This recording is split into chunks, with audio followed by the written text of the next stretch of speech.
I can't speak for other people. I can only speak for myself, my actual journey. That is, I was training myself to be in the Satori state through, that's called the temporary enlightened state, by inducing myself to the Satori state, like stealing the energy field in my being and around me, and then moving to the, I shouldn't do it after lunch, I shouldn't do it after lunch, and then shifting to that, so it's doing just a little bit, it's a little gentle.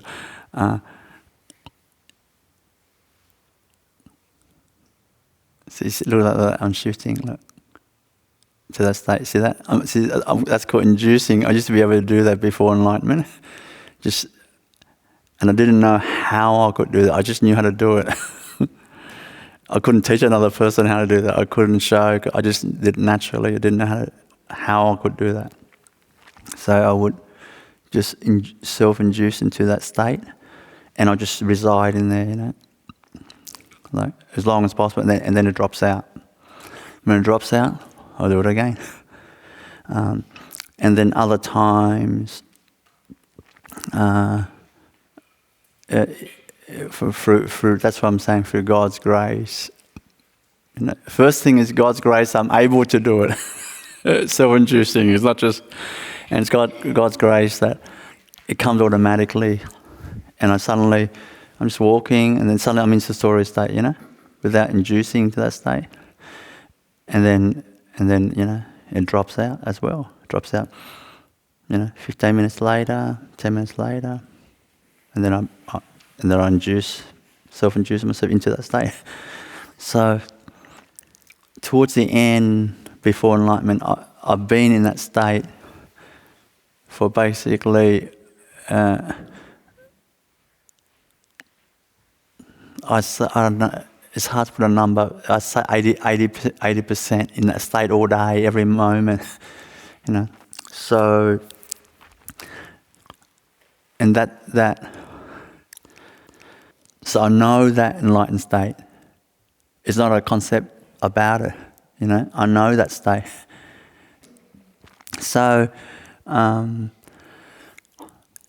course, when these life situations hit me, I would shift myself in that moment to the Satori state. So I know this state.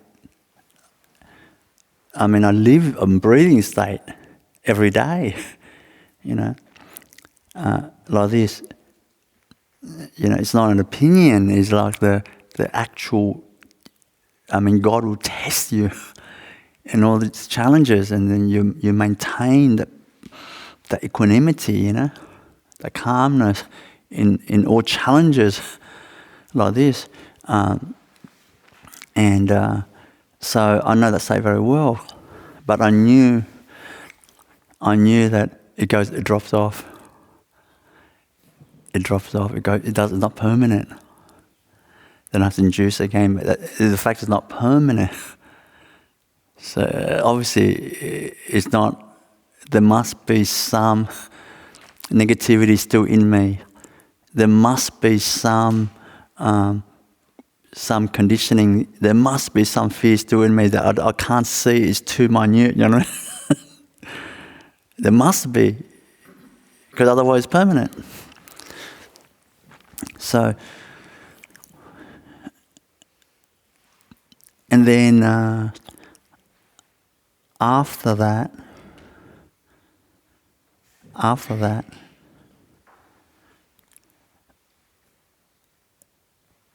that moment, something happens.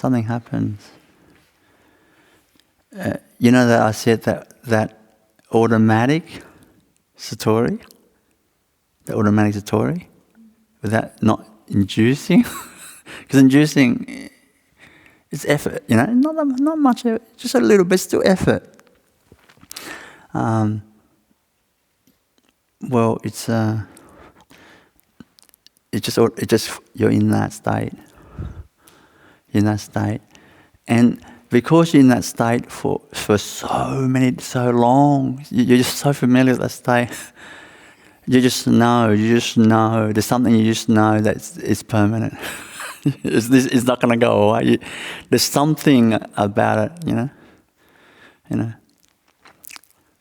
I guess a metaphor that comes to me right now is like if someone delivers 10 boxes of oranges to you, you have a lot of oranges, but suddenly you own an orange farm.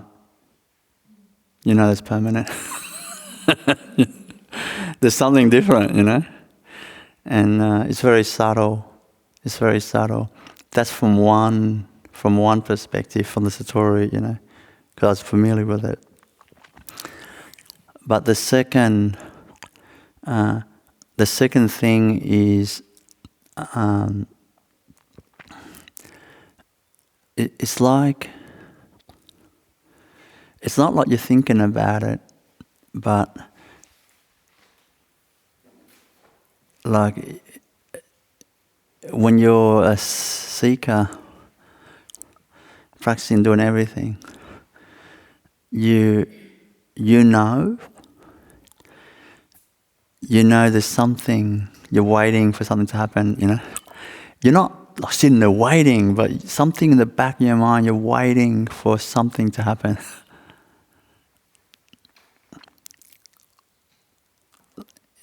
And you know that thing. You look at masters, like they have that thing. True masters have that thing. You don't have that. You just know you're waiting for that. And there's no way. There's nothing you can do. There's nothing. You can only do your best, but there's nothing more you can do.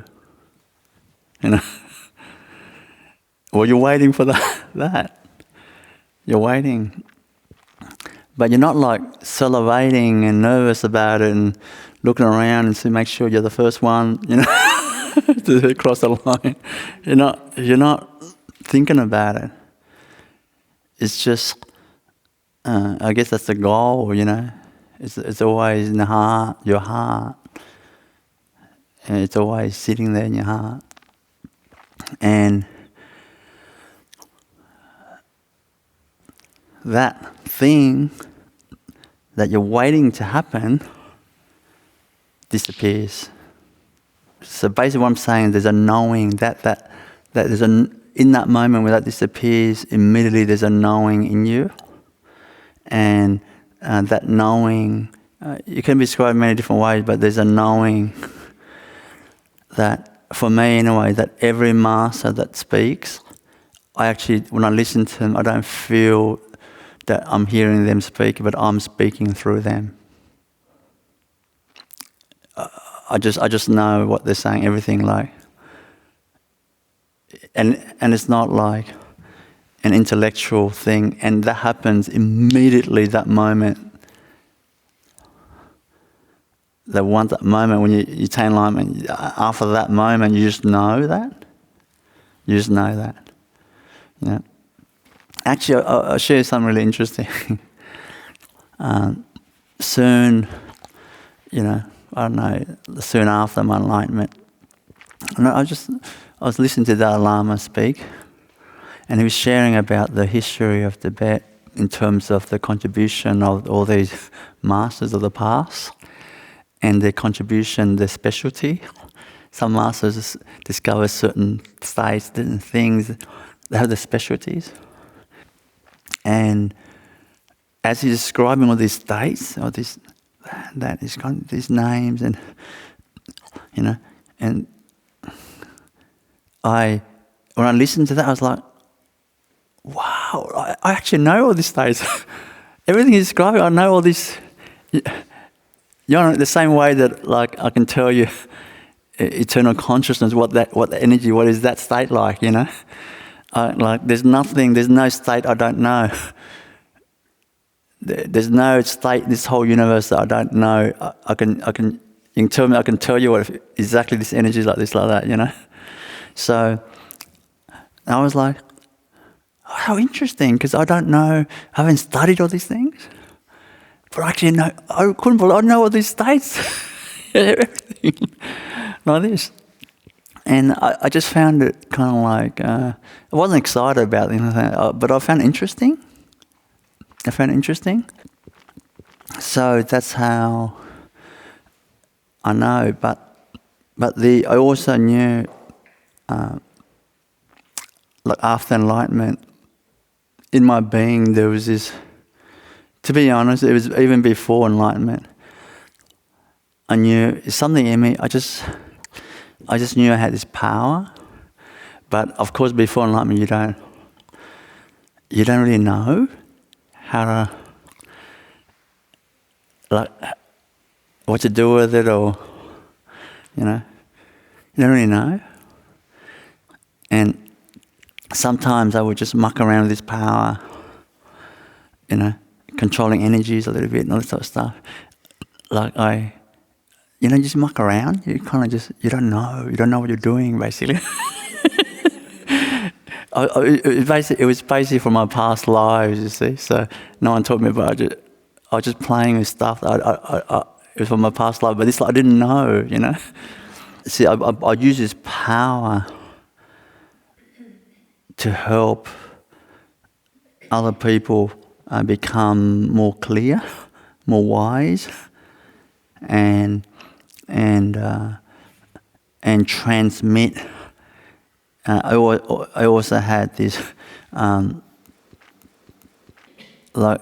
how to say, it had this ability to kind of transmit that state, the Satori state,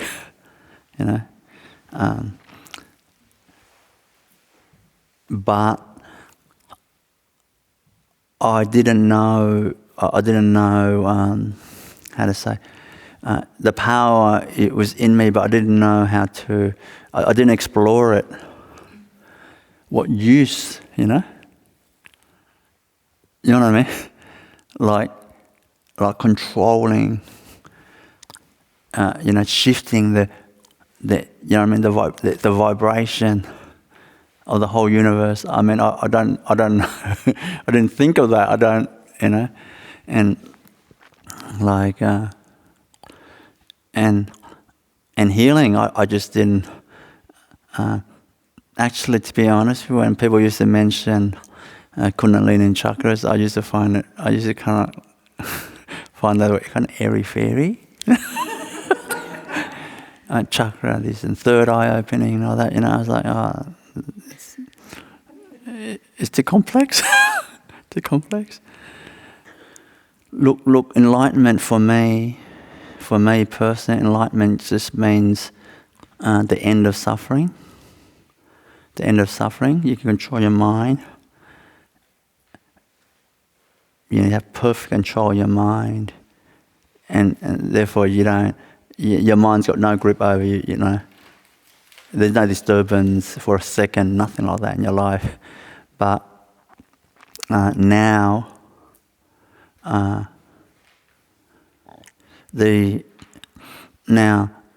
moving to the awareness,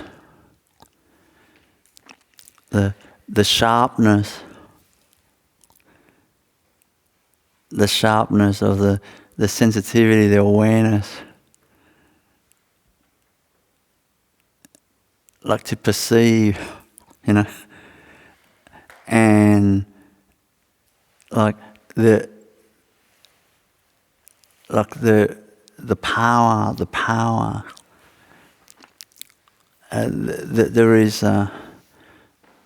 There is an incredible power, like the power of the whole universe is in you, and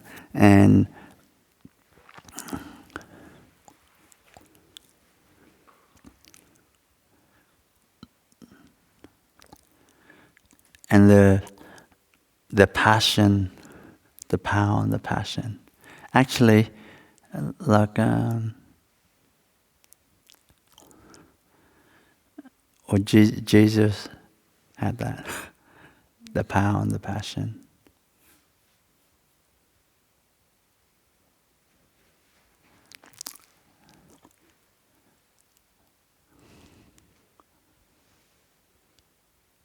He wasn't just a master. He wasn't a normal master.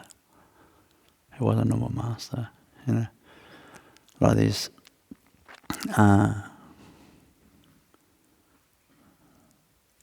That's something. So, for me,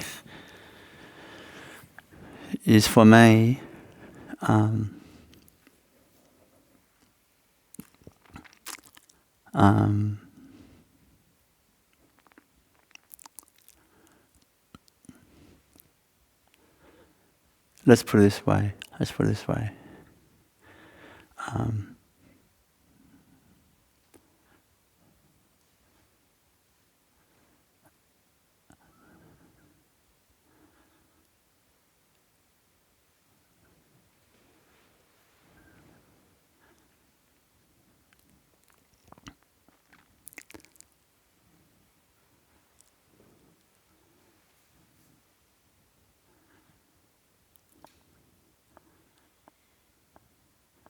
Yeah, I don't know what way to say it, but let's put it this way. I have a deep admiration, gratitude, and love for God.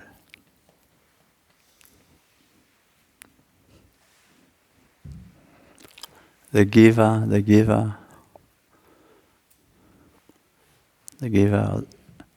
of everything.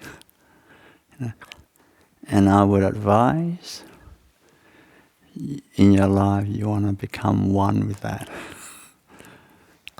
You want to be near that. You want to get to know that. You want to love that. And you should. We should. Because it's actually sitting in us.